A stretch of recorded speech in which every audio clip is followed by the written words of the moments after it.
Hi aspirants, present మనము 19th July shift 1లో జరిగిన DSC పేపర్ని అనాలిసిస్ చేస్తున్నాం. అందులో భాగంగా మనం ఈరోజు వచ్చేసి పిఐఈ డిస్కస్ చేద్దాం. ఈ పిఐఈలో మనకి బిట్స్ అనేవి ఏ విధంగా ఫ్రేమ్ అయినాయి అండ్ ఇందులో వచ్చిన బిట్స్ని బట్టి మనం నెక్స్ట్ డిఎస్సికి ఏ విధంగా ప్రిపరేషన్ చేయాలి అనేది కూడా మనం ఈ పేపర్ డిస్కస్ చేస్తే క్లారిటీ వస్తుంది. అండ్ నియర్లీ 1 వీక్ అవుతుంది మన ఛానల్లో వీడియోస్ అనేది అప్లోడ్ చేయక. కొంచెం హెల్త్ ఇష్యూస్ ఉండడం వల్ల వీడియోస్ అనేవి లేట్ అవ్వడం జరిగింది. సో మన ఛానల్లో 5th క్లాస్ ఈవీఎస్ కూడా 7 చాప్టర్స్ కంప్లీట్ చేశాను. మిగిలిన చాప్టర్స్ కూడా రెగ్యులర్గా ఒక చాప్టర్ చొప్పున పెట్టేస్తాను. నెక్స్ట్ 6th క్లాస్ నుంచి సబ్జెక్ట్ కంటెంట్ అనేది రెగ్యులర్గా డిస్కస్ చేస్తూ వెళ్దాము. అండ్ అదేవిధంగా ఈ ప్రీవియస్ పేపర్స్ కూడా అన్నింటినీ మ్యాక్సిమం తొందరగా కంప్లీట్ అయ్యేలాగా చూస్తూ వెళ్దాం. ఓకే, సో ఈ 19th జూలై షిఫ్ట్ 1లో జరిగిన పేపర్లో మనకి పిఐఈ బిట్స్ అనేది ఏ విధంగా ఫ్రేమ్ అయినాయో బిట్స్ చూద్దాం. చూడండి, ఫస్ట్ బిట్, ప్రాచీన భారతీయ విద్యా విధానం దీనిపై దృష్టిని సారించింది అని ఇచ్చాడు. సో మనకి పిఐఈలో ఫస్ట్ చాప్టర్లోనే మనకి వేద విద్యా విధానం, బౌద్ధ విద్యా విధానం, జైన విద్యా విధానం, ఇస్లాం విద్యా విధానం అని చెప్పేసి విద్యా విధానాల గురించి మనకి క్లారిటీగా మెన్షన్ చేయడం జరుగుతుంది. దాంట్లో భాగంగా మనకి ప్రాచీన భారతీయ విద్యా విధానం గురించి బిట్ వచ్చింది. ఏమడిగాడు? ప్రాచీన భారతీయ విద్యా విధానం వేటిపైన దృష్టిని సారించింది అని ఇచ్చాడు. సో ఆప్షన్స్ ఏమిచ్చాడు? నైతికత, నెక్స్ట్ శారీరక, నెక్స్ట్ ఆధ్యాత్మికత, నెక్స్ట్ బౌద్ధిక. సో ఈ 4 ఆప్షన్స్లలో ఫస్ట్ ఆప్షన్లో ఏబిసి మాత్రమే, second option ACD, third option ABCD, fourth option BCD అని ఇచ్చాడు. సో దీనికి ఆన్సర్ వచ్చేసి మనకి ఒకసారి చూడండి అడిగింది మనకి ప్రాచీన భారతీయ విద్యా విధానమే కదా. ప్రాచీన భారతీయ విద్యా విధానం ఒక వ్యక్తి యొక్క సమగ్ర విలువ ఆధారిత అభివృద్ధిపై దృష్టి సారించింది. వేదాలు మరియు ఉపనిషత్తులు వంటి అంశాలతో కూడిన గురుకుల వ్యవస్థ ద్వారా నైతిక, మేధో, ఆధ్యాత్మిక మరియు శారీరక అభివృద్ధిని నొక్కి చెప్పింది. చూడండి, వేటిని నొక్కి చెప్పింది చూడండి. నైతిక, మేధో, ఆధ్యాత్మిక మరియు శారీరక అభివృద్ధిని నొక్కి చెప్పింది అని చెప్పేసి ఇవ్వడం జరిగింది. ఓకే, సో ఇప్పుడు ఒకసారి బిట్కి రండి. చూడండి, వేటిపై దృష్టిని సారించింది? నైతికత, మోరల్, ఎస్ చూపించాను కదా ఇందాక. నెక్స్ట్ శారీరక కూడా వస్తుంది, ఫిజికల్. నెక్స్ట్ ఆధ్యాత్మికత, స్పిరిచువల్, ఇది కూడా వస్తుంది. నెక్స్ట్ ఇంటలెక్చువల్, బౌద్ధిక కూడా మనకి రావడం జరుగుతుంది. ఓకే, అంటే ప్రాచీన భారతీయ విద్యా విధానం అనేది నైతికత, శారీరక, ఆధ్యాత్మిక, ఇంటలెక్చువల్, బౌద్ధిక వీటిపై ప్రాచీన భారతీయ విద్యా విధానం అనేది దృష్టిని సారించింది. సో 4 ఏబిసిడి 4 ఆప్షన్స్ కాబట్టి 4 ఆప్షన్ ఎక్కడుంది? థర్డ్ ఆప్షన్లో ఉంది చూడండి, ఏబిసిడి. ఈ 4 మనకి ప్రాచీన భారతీయ విద్యా విధానం దృష్టిని సారించడం జరిగింది. ఓకే, ఇది మనకి ప్రాచీన భారతీయ విద్యా విధానం గురించి మనకు పడిన బిట్. దీంట్లోనే మనము చూడండి, ఇప్పుడు మనకు బిట్టు పడింది ప్రాచీన భారతీయ విద్యా విధానం గురించి. ఇక్కడ వేద విద్యా విధాన లక్ష్యాలు కూడా నేను చూపిస్తున్నాను చూడండి. ఏమేమి ఉన్నాయి వేద విద్యలో? చిత్తవృత్తి నిరోధం ఒకటి, అంటే బుద్ధిని క్రమబద్ధీకరించడం. నెక్స్ట్ మోక్షానికి దారి చూపడం. నెక్స్ట్ ఆత్మ సాక్షాత్కారం. నెక్స్ట్ వేదాలను తెలుసుకోవడం, నైతిక అభివృద్ధి, శీల నిర్మాణం, బ్రహ్మచార్యం పాటించడం, పురుషార్థాలు. ఓకే, ఇవన్నీ కూడా మనకి వేద విద్య యొక్క లక్ష్యాలు. సో మనకు అడిగింది ప్రాచీన భారతీయ విద్యా విధానం యొక్క లక్ష్యాలు అడిగిండు. అదే పాయింట్ ఆఫ్ వ్యూలో మనం ఆలోచిస్తే వేద విద్యా విధాన లక్ష్యాలు కూడా మనకి నెక్స్ట్ డిఎస్లో పడే ఛాన్స్ ఉంటుంది. సో ఇవి చూసుకోండి. నెక్స్ట్ బౌద్ధ విద్యా విధాన లక్షణం ఏంటి అంటే, బౌద్ధ విద్య అనేది మనకి సార్వజనీన ప్రాథమిక విద్య, అంటే అందరికీ విద్యా సౌకర్యం కల్పించే లక్షణం అనేది మనకి బౌద్ధ విద్యా విధానంలో కనిపిస్తుంది.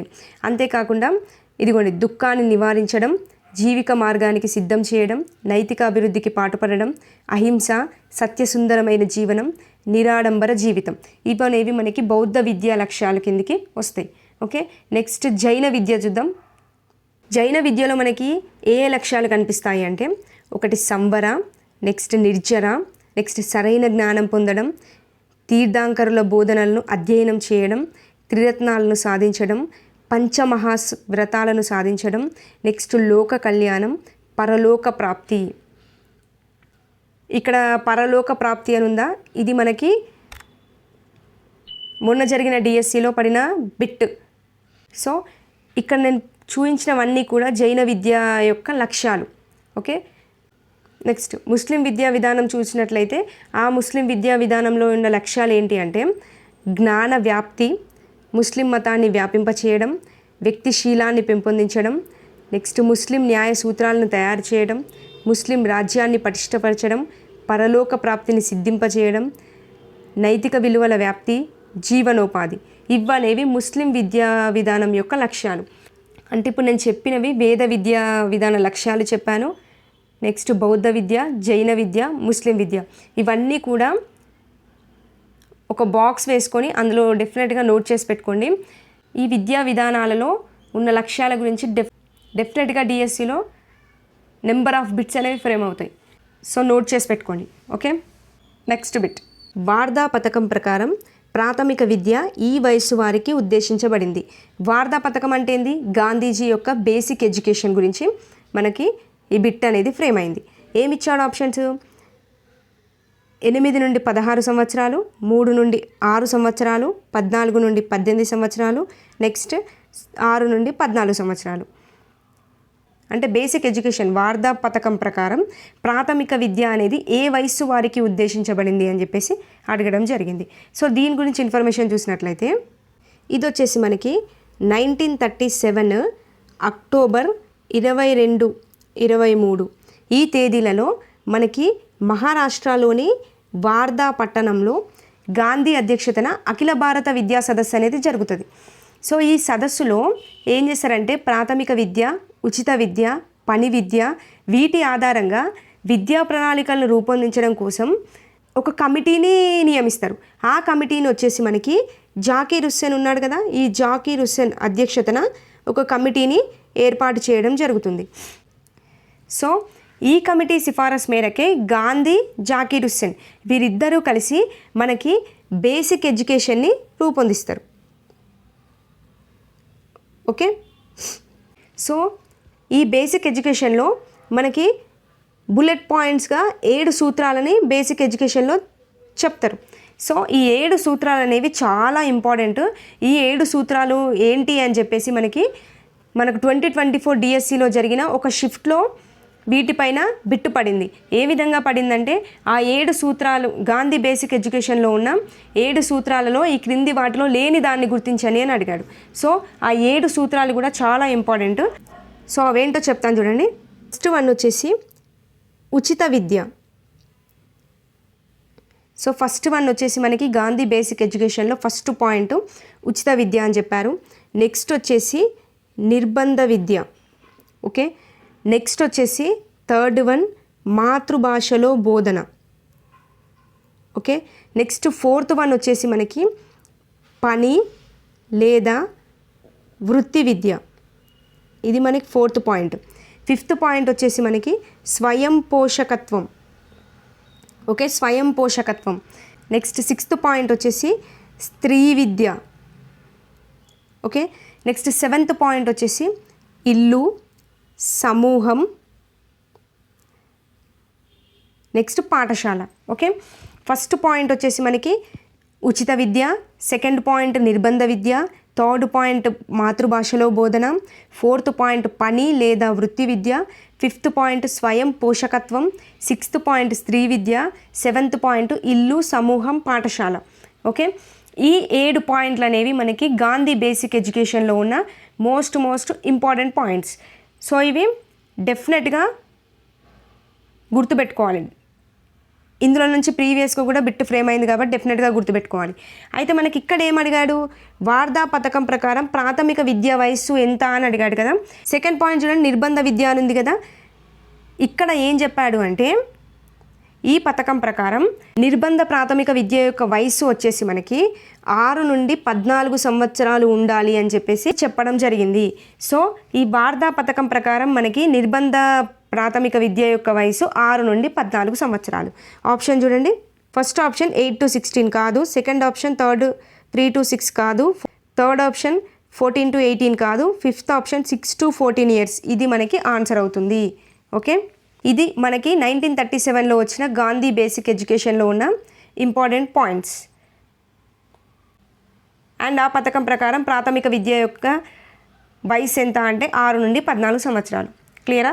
ఈ 7 పాయింట్స్ మాత్రం డెఫినెట్గా నోట్ చేసి పెట్టుకోండి, చాలా ఇంపార్టెంట్, గుర్తుపెట్టుకోవాలి. నెక్స్ట్ ఈ బిట్ చూడండి. క్రింది వాటిలో ఏ బోధన అభ్యసన సామాగ్రిని డిడాక్టిక్ మెటీరియల్స్ అని పిలుస్తారు? ఓకే, డిడాక్టిక్ మెటీరియల్స్ ఆప్షన్స్ వచ్చేసి science kit, next NCERT kit, next Jadui Pitara, next Montessori kit.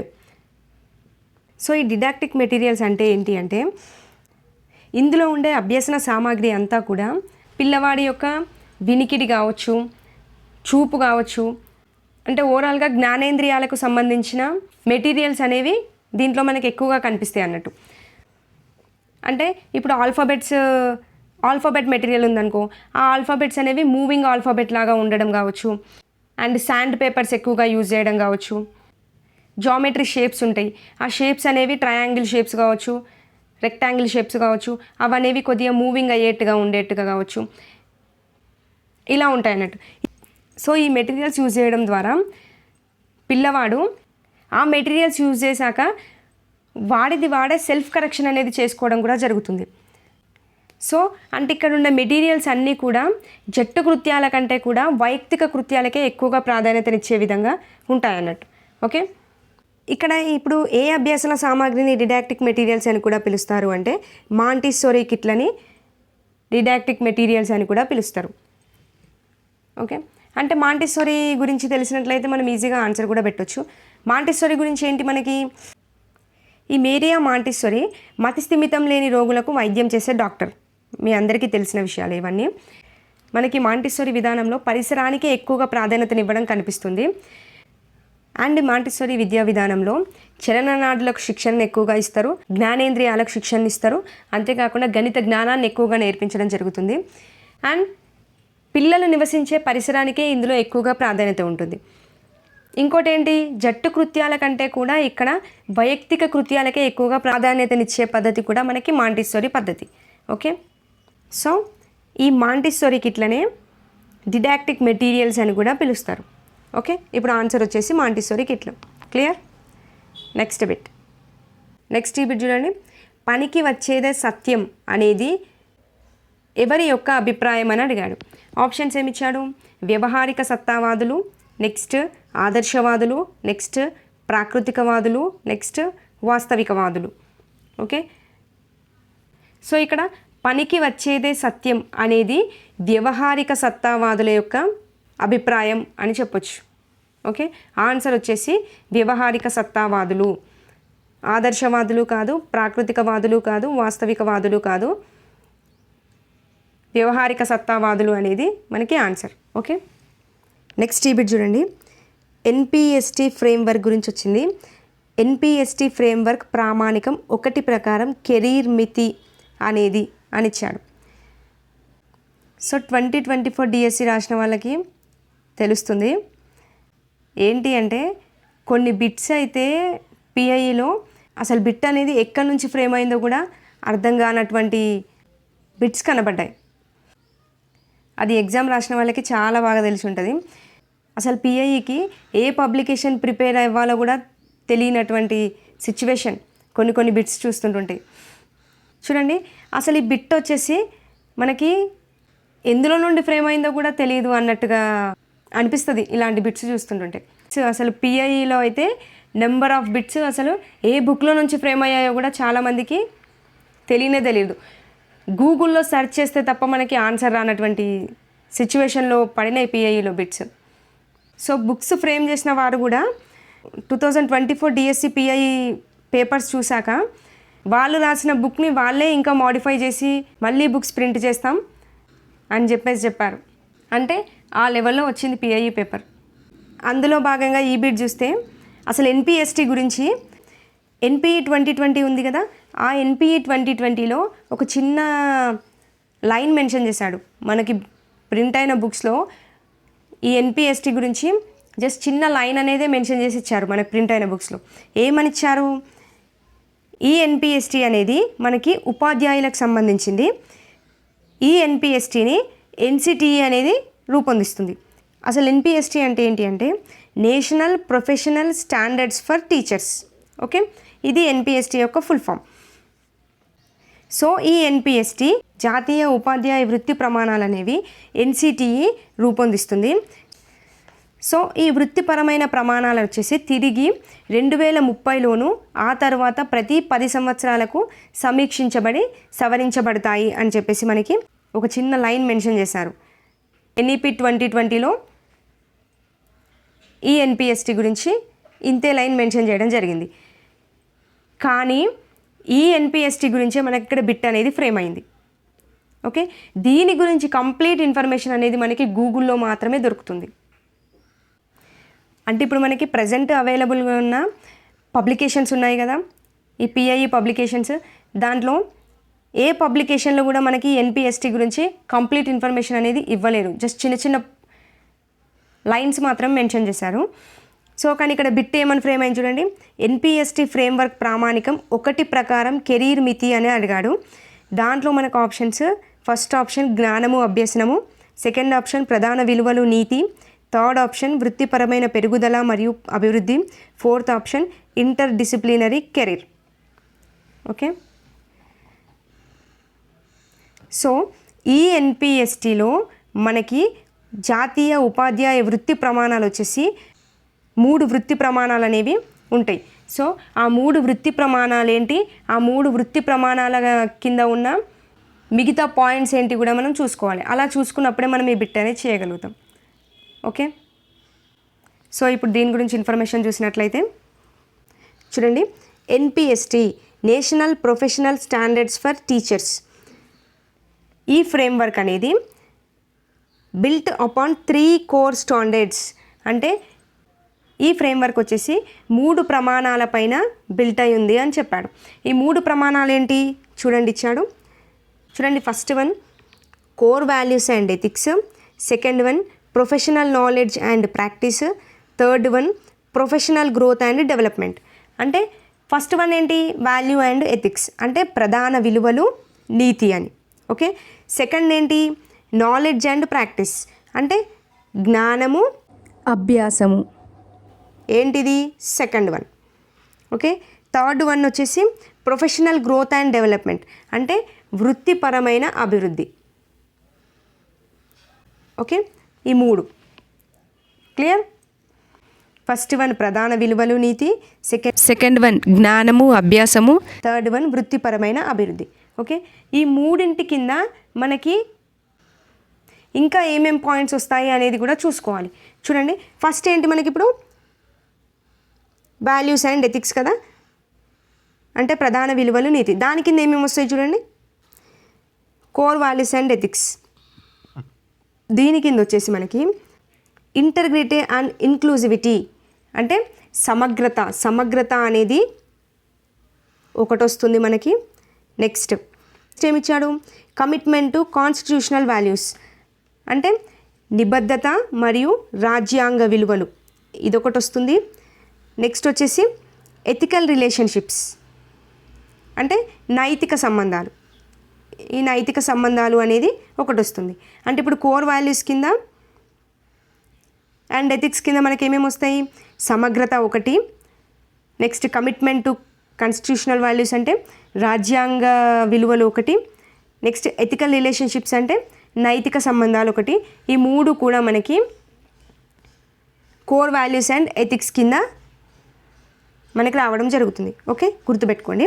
So ఇది వచ్చేసి మనకి ఎన్పిఎస్టీ యొక్క వృత్తి ప్రమాణాల్లో ఫస్ట్ ప్రమాణంగా చెప్తాం. ఓకే, ఇప్పుడు సెకండ్ ప్రమాణం చూద్దాం.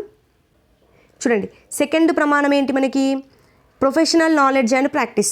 దీని కిందకి ఏమేమి వస్తాయి, సబ్జెక్టివ్ నాలెడ్జ్ ఒకటి, పెడగాగి ఒకటి, చైల్డ్ డెవలప్మెంట్ ఒకటి, ఇన్క్లూజివ్ ప్రాక్టీసెస్ ఒకటి. Okay, subject knowledge, pedagogy, child development, inclusive practices అనేవి మనకి ప్రొఫెషనల్ నాలెడ్జ్ అండ్ ప్రాక్టీస్ అంటే జ్ఞానం అభ్యసనం కిందికి వస్తాయి. ఓకే, ఇది వచ్చేసి మనకి ఎన్పిఎస్టీలో సెకండ్ ఉపాధ్యాయ వృత్తి ప్రమాణం కిందికి వస్తుంది. ఓకే, నెక్స్ట్ థర్డ్ వన్లో ఏమొస్తాయి చూడండి.